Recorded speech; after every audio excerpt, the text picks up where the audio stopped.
가장 중요한 것은 여러분들의 성향을 게임적인 성향에서도 일치시켜라 라는 겁니다.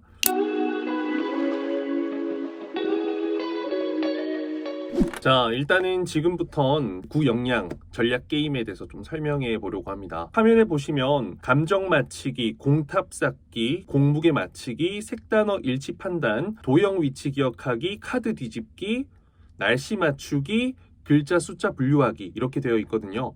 굿, 치얼업 이렇게 나와 있는 것은 게임에서 원하는 대로 진행을 했을 경우에는 굿이 나오고요. 조금 부족했을 때는 치얼업 이렇게 나오게 됩니다.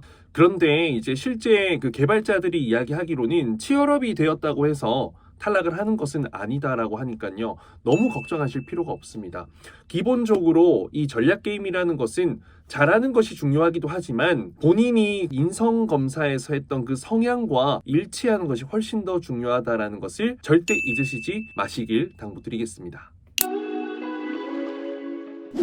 자, 그러면 이 감정 맞히기 게임을 한번 보면요.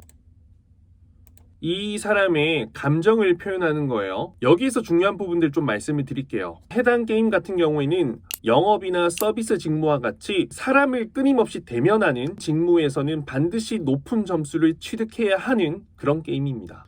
보시다시피 잠시 사진을 보여주고요. 7가지 감정 중에 하나를 선택해야 되는 거죠. 폴 에크만 교수의 논문을 바탕으로 만든 게임이라고 합니다. 일단 중요한 건요. 눈을 보는 겁니다. 사람의 표정은 사실 눈에서 가장 많이 그 감정을 표출할 수 있거든요. 일단 눈이 동그래지면 놀람 아니면 공포입니다. 그런데 눈이 동그래졌는데 입까지 이렇게 되면 놀람이 되는 겁니다. 눈은 커졌는데 입은 가로 이렇게 되면 공포가 되고요. 제 얼굴이 너무 공포죠. 일단 또 유사한 건 분노예요. 눈은 커져 있는데 입술을 꽉 깨물고 있다거나 째려보고 있는 느낌? 그것은 분노가 됩니다. 경멸은 입술이 비대칭으로 나오면 전부 다 경멸이다 라고 생각하시면 됩니다. 역겨움은 일단 미간을 찌푸려요. 동시에 윗입술도 올라갑니다. 이 눈가가 처진 건 슬픔 이런 거, 그리고 두 뺨이 이렇게 올라가면 기쁨. 그래서 그렇게 어렵지는 않으니까 이 게임은 연습으로 충분히 실력을 올릴 수 있는 게임이다. 자, 두 번째는 공탑 쌓기 게임입니다. 정답이 정해져 있고 최소한의 이동 횟수를 지키는 것이 관건입니다. 어떤 순서로 옮길지 미리 계획하고 그걸 실행해서 정답으로 만들어내는 거. 그래서 계획력, 실행력이 굉장히 중요한 직무고요. 뭐 기획 파트 이런 부분에서도 많은 도움이 되겠죠. 전략적 사고가 필요한 파트. 그렇기 때문에 생산 직무를 제외한 거의 모든 직무에서는 좀 중요한 부분이 될 수 있을 겁니다. 그럼 이제 뭐가 중요한가요? 라는 질문이 있을 거예요. 일단 정확하게 많이 푸는 것이 중요합니다. 일단 횟수를 넘기게 되면 다음으로 넘어가기 때문에 여러분들이 정확하게 맞추는 것이 중요하다는 거죠. 자, 보시면 이렇게 문제가 있고 이것을 맞춰야 되는데 어떻게 하면 되겠어요? 이렇게 한 번만 이동을 하면 되겠죠. 이 공을 클릭해서 이렇게 움직이면 완료가 되는 거죠. 게임 바로 시작하게 해보면, 자, 이거 한번 볼게요. 어떻게 하면 되겠어요? 전략적으로 했을 때 이걸 옮기고 이걸 옮기고 이걸 옮기면 정답이 되는 거겠죠. 넘어갔죠. 자, 이거 같은 경우에는 이걸 옮기고 이걸 옮겨서 이걸 이렇게 완료가 되는 거죠. 이런 식으로 게임을 하면 되는 겁니다. 일단 중요한 것은 그냥 바로 무작정 클릭을 하면 안 됩니다. 정확하게 계획을 해서 그 계획에 맞춰서 여러분들이 정답을 맞추는 것, 많이 맞추는 것이 중요하다는 거 잊지 말아주세요. 세 번째는 이제 공무게 맞추기 게임입니다. 연습이 도움되는 전형적인 게임 중 하나고요. 연구개발, 경영지원, 생산관리와 같은 직무에는 고득점이 필요합니다. 많이 맞추고 뒤로 많이 갈수록 점수가 높아지죠. 근데 중요한 건요. 4개짜리 공무게 맞추는 것보다는 5개, 6개. 그러니까 공의 개수가 많은 것을 더 정확하게 맞추는 것이 앞에 있는 작은 공의 개수 여러 개 맞추는 것보다 훨씬 더 도움이 된다고 합니다. 그래서 뒤에 조금 어려운 것에 시간을 많이 투자해서 반드시 맞추는 것이 중요하다. 그런데 이제 권장 횟수가 나온단 말이에요. 그걸 맞추는 게 사실 쉽진 않아요. 공을 움직였는데 크잖아요. 이렇게 되는 거겠죠. 자, 그럼 일단 바로 게임 시작해 볼게요. 일단은 무거운 것을 계속 유지하는 게 중요해요. 자, 이거랑 이 공의 그림은 전혀 중요하지 않단 말이에요.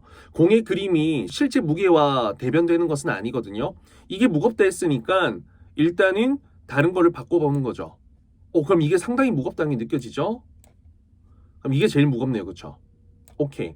자, 그럼 이건 두 개랑 비교. 이게 더 무겁네요. 바꿔볼게요. 잠깐 이거네요. 이런 식으로 하면 되는 거죠. 근데 권장 사용 횟수를 넘기게 되었죠. 그렇게 돼도 괜찮아요. 맞추는 게 더 중요하다. 중요한 건 효율적으로 가야 되기 때문에 무거운 공을 계속 찾는 것이 중요하다라는 것을 잊지 말아주시면 되겠습니다. 이제 이 게임 같은 경우에는 여러분들이 충분히 연습을 통해서 되는 경우가 많아요. 그래도 아무거나 누르면 안 된단 말이에요. 한 개라도 두 개라도 세 개라도 더 맞추려고 노력하는 것이 중요하다라는 점을 잊지 말아주세요. 자, 그리고 네 번째는 색 단어 일치 판단인데 쉬워요. 즐기면 될 수 있고요. 서비스 직무 같은 경우에는 좀 순발력 필요하니까 고득점이 필요하다. 주의와 인지 제어 능력을 평가할 수 있는 항목이다 라고 생각하시면 되겠습니다. 이건 어렵지 않고요. 키보드를 통해서 하는 겁니다. 이거는 왼쪽을 읽으면서 오른쪽이 맞는지 보면 되는 거예요. 같으면 왼쪽, 다르면 오른쪽이거든요. 왼쪽 노랑 했는데 오른쪽이 노란색이죠. 같은 거죠.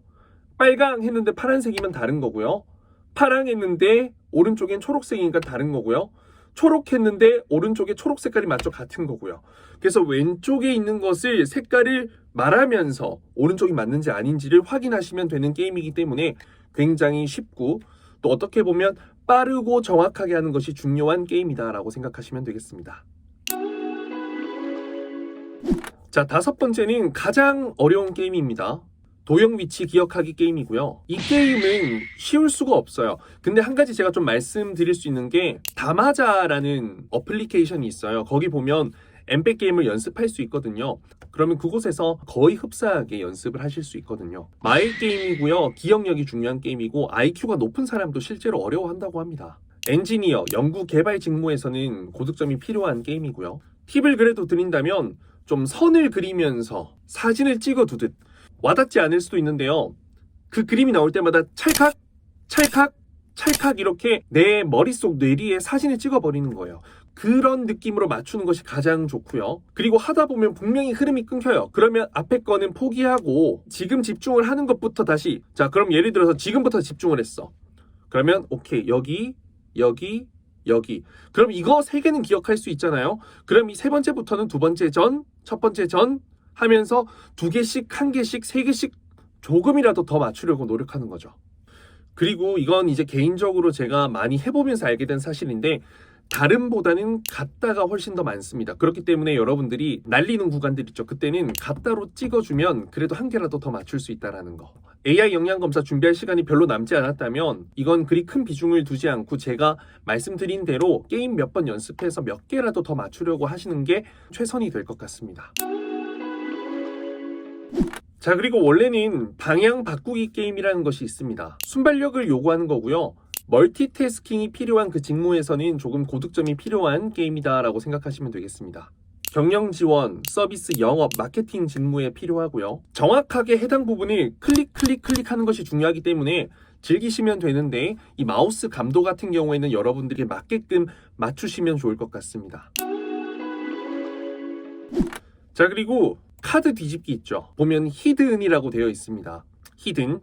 다른 거는 무엇을 파악한다는 게 나오기 때문에 내 직무를 감이라도 잡아볼 수 있어요. 내 직무에 도움이 되는 게임이다 아니다. 그런데 이거 같은 경우는 아예 없다라는 거죠. 이건 제가 게임을 바로 시작하면서 좀 말씀을 드려볼게요. 스마일 카드 점수가 플러스 10점, 불행 카드 점수가 750점, 불행 카드 수가 2개예요. 이거 보시면 여러분들 파악해야 되는 건 뭐냐면요. 불행 카드의 개수에 따라서 여러분들이 얼마나 전략적이고 합리적인 의사결정을 하는지를 보는 겁니다. 방금 보시면 아래쪽에 불행 카드가 많이 배치되어 있기 때문에 위쪽에는 카드를 좀 과감하게 까셔도 된다라는 거. 위험이 증가할 때마다 여러분들은 얼마나 합리적인 의사결정을 하는가. 방금 또 보시면 아래에 불행 카드가 많이 나와 있죠. 그래서 위험을 감수하는 성향인지 도전적인 성향인지 보수적인 성향인지 이걸 보고자 하는 겁니다. 자, 불행 카드가 한 개이기 때문에 이거는 그냥 최대한 많이 접는 거예요.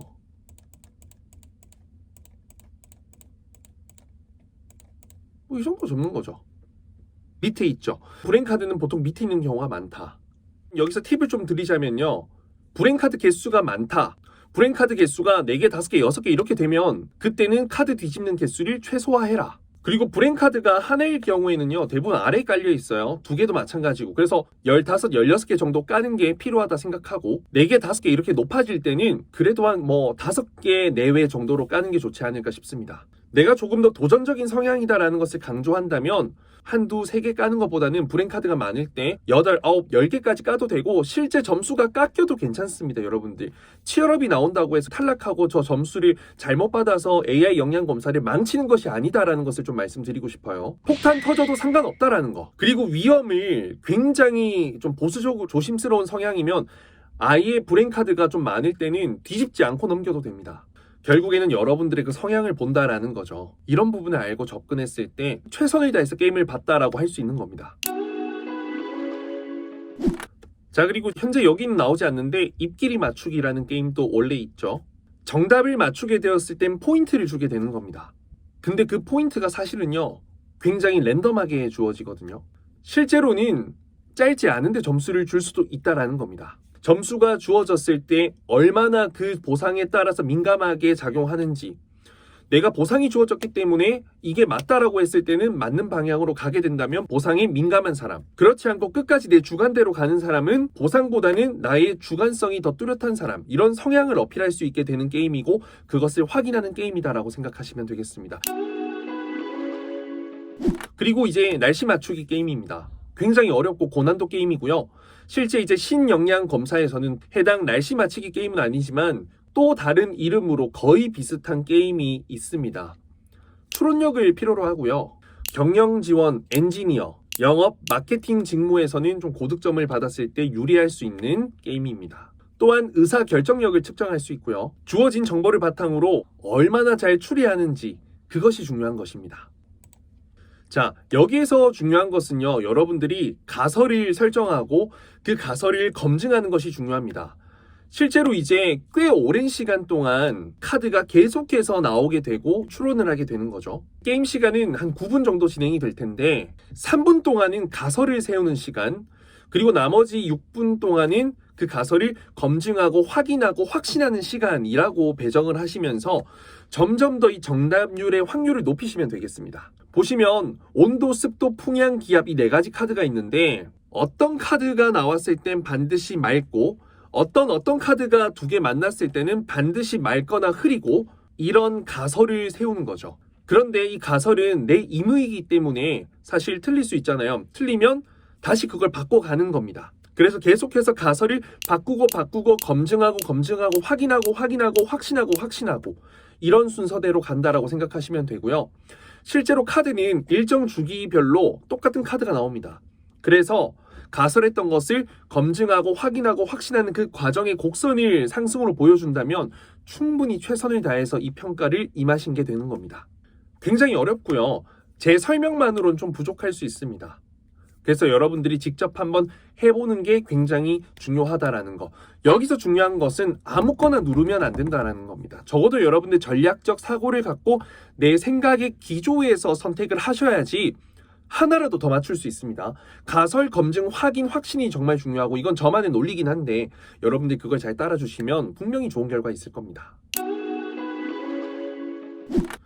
자, 그리고 마지막은요, 글자 숫자 분류하기입니다. 어렵지 않고요. 주의 집중력을 평가하고요. 경영 지원 업무와 같은 직무에는 굉장히 고득점을 받았을 때 유리합니다. 천천히 가더라도 많이 맞추는 게 중요하죠.